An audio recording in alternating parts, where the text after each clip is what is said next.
I gave him my only sketchbook on a rainy bus. Not the last one I owned. The last one I had the courage to keep. It was cloth-bound, the corners softened by years of pockets and winter coats. Inside the cover, a taped Polaroid of my mother, smiling through a grain of snow. On the margin she had written, "For your eyes and your courage." That book was the one warm thing that didn't leave. And rent was late. Dinner was a rumor. The bus windows were a moving aquarium of city lights. Yellow and blue dissolved into watercolor. Seats creaked like old bones. Across the aisle, a boy pressed a chewed pencil to the back of a flyer and tried to draw the driver's tired face. His hands shook. The paper drank a small rain from his sleeves. The pencil snapped. He flinched, like he'd broken a promise. I could have looked away. I almost did. Instead, I opened my bag, wallet, 2 crumpled bills, half a bread roll, and the sketchbook. My fingertips paused on my mother's picture.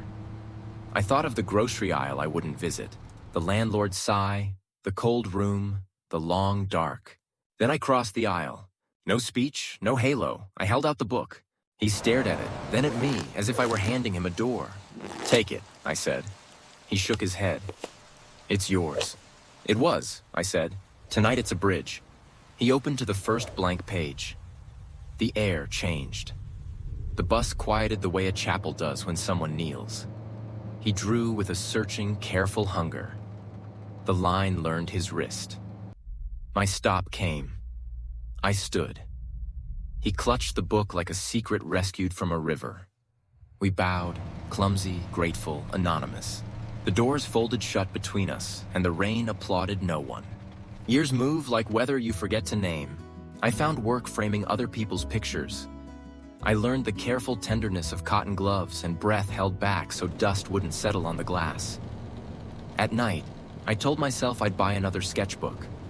Then, another month slipped by, and I learned how silence can turn into a season. Sometimes I sketched on receipts. Then I stopped. But the city remembers. It keeps its own notebooks, lampposts, alleys, hands. I didn't know it yet, but the boy on the bus was writing his part into it. He took dishwashing shifts that turned his fingers red. He biked parcels at dawn. He stood in the doorways of community classes he couldn't afford, copying the teacher's hands by watching, not hearing. He filled margins with noses and knuckles, boots and raincoats, practice and failure and practice again. On bad nights, he opened the cloth-bound book and pressed his palm against the Polaroid. A final check and I can He get didn't out know of the here. woman, but he borrowed her voice. "For your eyes We're gonna have to make some and cuts. your courage." It's the only That was way his we'll make it thread, through the quarter. the one we all need, a thin red line running from a moment of kindness to the long hallway of work. He began painting the bus, not the machine, the human river inside it.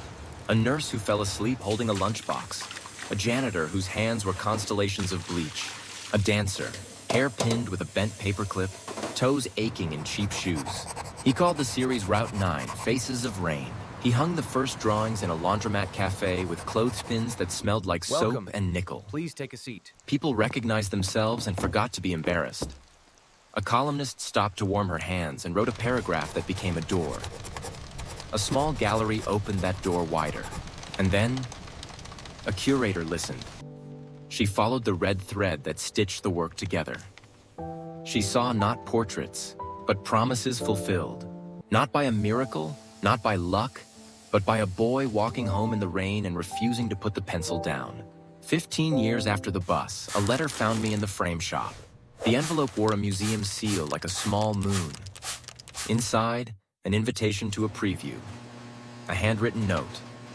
"I believe your kindness started this. If I'm wrong, forgive me. If I'm right, come see what it grew into." I went after closing.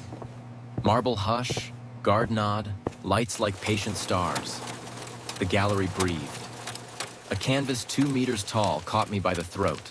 My profile, not heroic, just tired, haloed by a window of rain. The plaque read, "Anonymous Kindness, Route 9. I had not spoken my name in art for years. The painting said it without saying it. "Here's the twist," the city wrote. I almost left.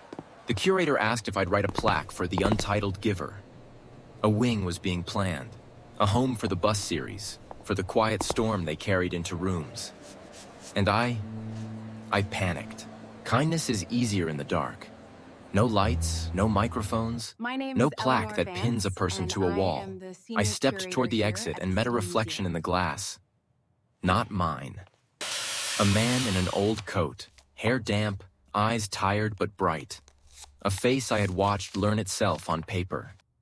He was arriving as I was leaving. We passed, two ghosts separated by a pane of future. The city, patient as weather, waited for morning.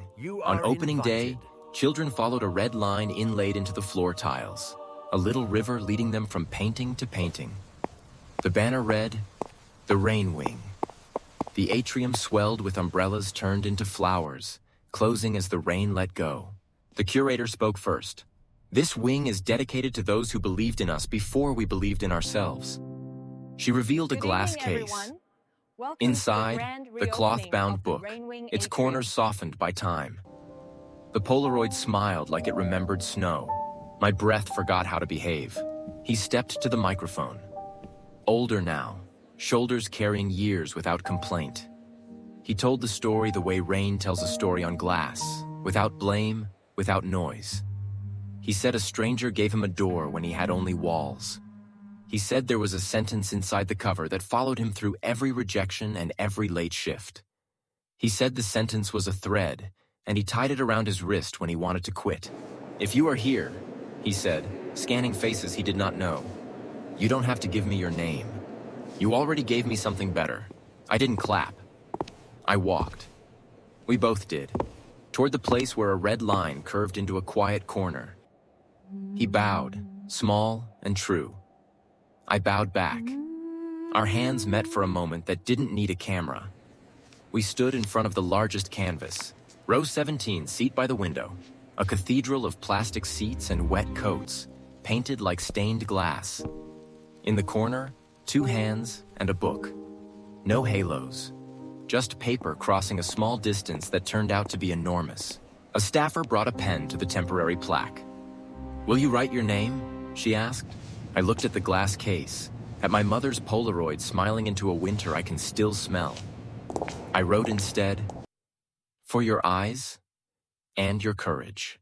Then I slipped a new, unopened sketchbook onto the bench between us. We sat without talking. Outside, the city rehearsed a gentle drizzle, as if practicing how to be kind in small increments. The light in the rain wing softened to evening. People slowed. A bus hissed somewhere in the distance. No sermon, no trumpet, just this. A bridge stays a bridge even when you stop walking on it. And sometimes, when the weather is right, the city crosses back to you.